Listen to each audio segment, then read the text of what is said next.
नमस्कार. अस्मिताज kitchen and creativity या YouTube चॅनलवर आपलं सर्वांचं खूप खूप स्वागत आहे. आज आपण कचोरी कशी बनवायची ते बघणार आहे. सुरुवात करूया. सर्वात पहिले आपण कचोरीसाठी लागणारा मसाला तयार करून घेऊया. त्यासाठी इथे आपण खडे मसाले भाजून घेऊया. खड्या मसाल्यांमध्ये 2 चमचे जिरं, 1 चमचा शोप आणि 2 चमचे धने घेतले आहेत.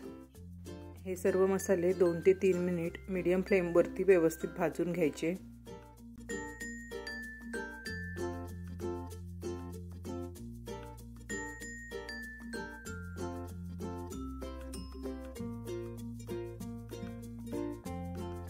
इथे आपले मसाले भाजून झाले आहेत. आता आपण याची जाडसर पावडर बनवून घेऊया. मसाले थंड झाल्यानंतर एका मिक्सरच्या भांड्यामध्ये घालायचे.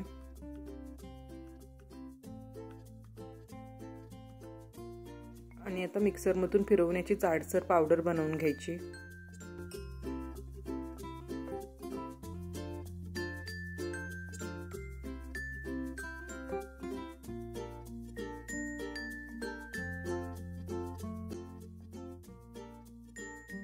या प्रकारे जाडसर वाटून घ्यायचं.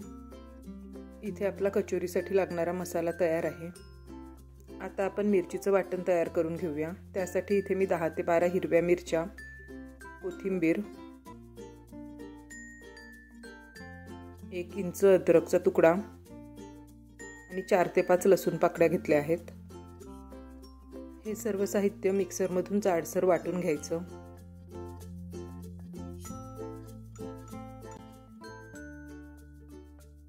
अशा प्रकारे ठेच्यासारखं जाडसर वाटून घ्यायचं. इथे मी हिरवे मूग स्वच्छ धुवून 7 ते 8 तास भिजत ठेवले होते. त्यानंतर यामधून पाणी निथळून घेतले आहे.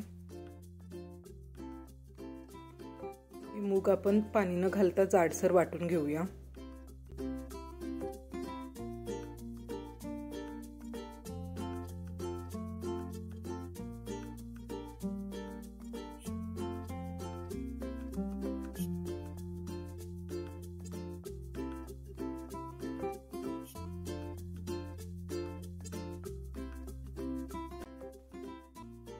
तर अशा प्रकारे पाणी न घालता जाडसर वाटून घ्यायचे. मूग वाटत असताना पाणी वापरायचं नाही, त्यामुळे सारण छान मोकळं होते. तर इथे आपलं मुगाचं वाटण तयार आहे. आता आपण कचोरीच्या वरच्या आवरणासाठी मैदा भिजवून घेऊया. 1 कप मैदा घ्यायचा. त्यामध्ये चवीनुसार मीठ घालायचं. यामध्ये तेल घालून घेऊया. इथे मी 1 कप मैद्यासाठी पाव कप तेल वापरलं आहे. हे तेल मैद्याला व्यवस्थित चोळून घ्यायचं.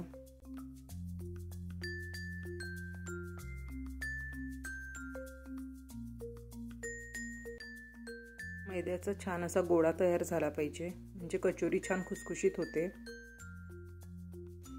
आता थोडं थोडं पाणी घालून घट्टसर गोळा मळून घ्यायचा.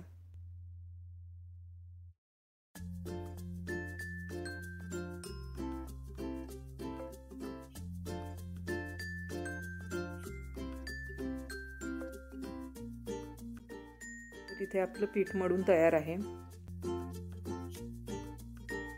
आता या गोळ्याला 15 ते 20 मिनिट झाकून ठेवायचं. मैदा मुरतो तोवर आपण कचोरीसाठी लागणारं सारण तयार करून घेऊया. सर्वप्रथम आपण बेसन पीठ भाजून घेऊया. बेसन पीठ 3 ते 4 मिनिट खमंग भाजून घ्यायचं. बेसन पीठ भाजत असताना चमच्याने सतत हलवत राहायचं, म्हणजे ते करपत नाही.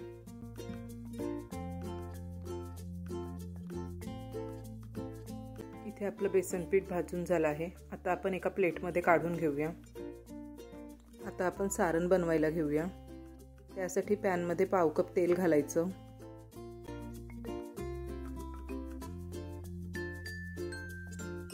तेल गरम झालं की मोहरी घालायची. मिरचीचं वाटण घालायचं आणि हे वाटण 1 ते 2 मिनिट तेलामध्ये छान परतून घ्यायचं.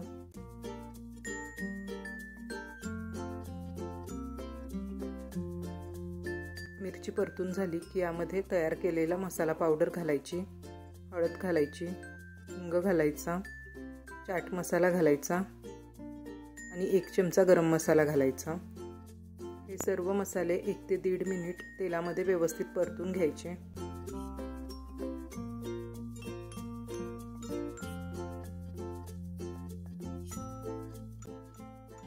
मसाले परतून झाले की यामध्ये मुगाचं वाटण घालायचं।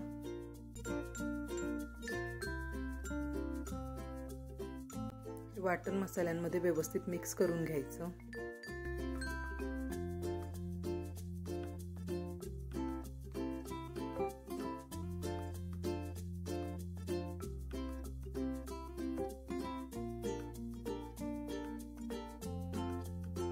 वाटण आणि मसाला व्यवस्थित मिक्स झाला की यावर झाकण ठेवायचं आणि 4 ते 5 मिनिट हे सारण व्यवस्थित शिजवून घ्यायचं। 4 मिनिट झाले आहेत। आता आपण झाकण काढूया आणि परत एकदा सर्व व्यवस्थित मिक्स करून घेऊया।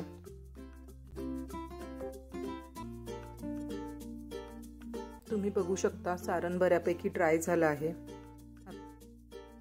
आता यामध्ये चवीनुसार मीठ घालायचं, आवडीनुसार साखर घालायची आणि आपण भाजून घेतलेलं बेसन पीठ घालायचं। मी थोडंसं बेसन पीठ बाजूला ठेवलं आहे। सारणामध्ये किती बेसन पीठ बसते त्यानुसार बेसन पीठ घालायचं। मिक्स करूया। बेसन पीठ घातल्यामुळे सारण छान मोकळं होते। कचोरीचं सारण मोकळं असलं की कचोरी छान खुसखुशीत होते, नाहीतर ती तळल्यानंतर लगेच मऊ पडते।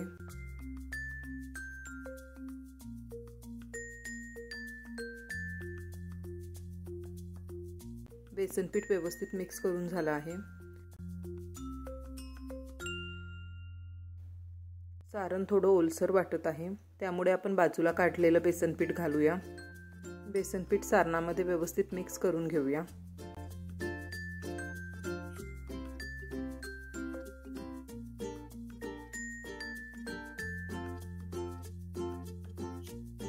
इथे आपलं छान सुटसुटीत मोकळं सारण तयार झालं आहे। यामध्ये अर्ध्या लिंबाचा रस घालायचा, मिक्स करायचं।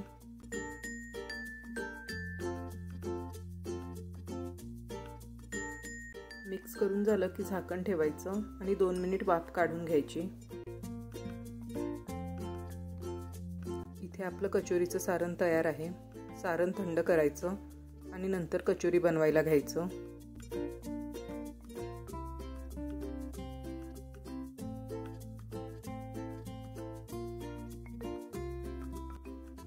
ते 2 मिनिट मैदा छान मळून घ्यायचा।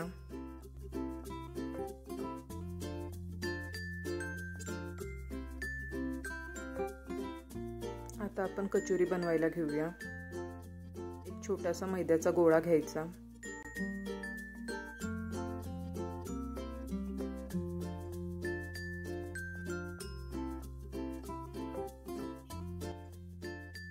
साधारणतः या आकाराचा गोळा घ्यायचा।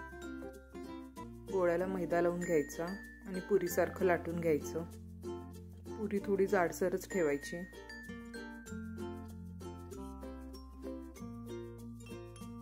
आता आपण यामध्ये सारण भरून घेऊया।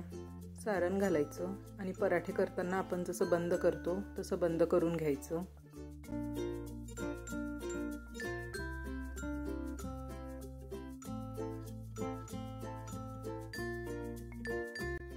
इथे आपलं सारण भरून गोळा तयार आहे। थोडासा मैदा लावून घेऊया आणि आता हा गोळा आपण हलक्या हाताने पुरीसारखा थोडासा लाटून घेऊया। तर इथे आपली कचोरी लाटून तयार आहे। या प्रकारे आपण सर्व कचोऱ्या तयार करून घेऊया।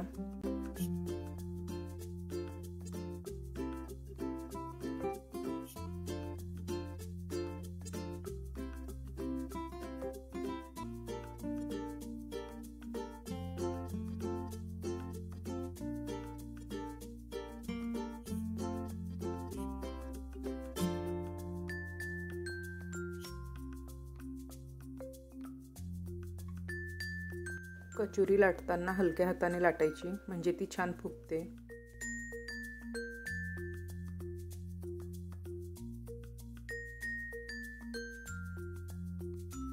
इथे आपल्या सर्व कचोऱ्या लाटून तयार आहेत। आता आपण या कचोऱ्या तळून घेऊया। कचोरी तळण्यासाठी इथे मी कढईमध्ये तेल गरम करायला ठेवलं आहे। यामध्ये कचोरी घालूया। कचोरी तेलामध्ये तरंगायला लागली की पलटून घ्यायची। दोन्ही बाजूंनी कचोरी छान सोनेरी रंग येईपर्यंत तळून घ्यायची। कचोरी छान फुगत आहे।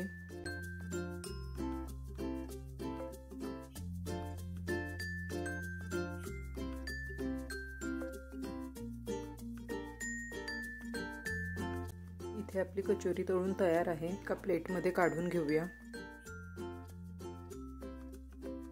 दोन्ही बाजूंनी कचोरी छान तळल्या गेली आहे। या प्रकारे आपण सर्व कचोऱ्या तळून घेऊया।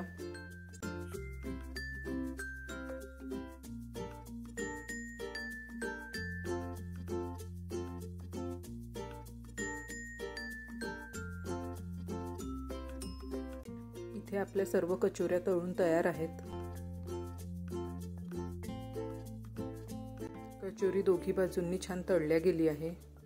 एक कचोरी आपण उघडून बघूया। इथे तुम्ही बघू शकता कचोरी छान खुसखुशीत झाली आहे आणि कचोरीमध्ये मसालाही व्यवस्थित भरला गेला आहे।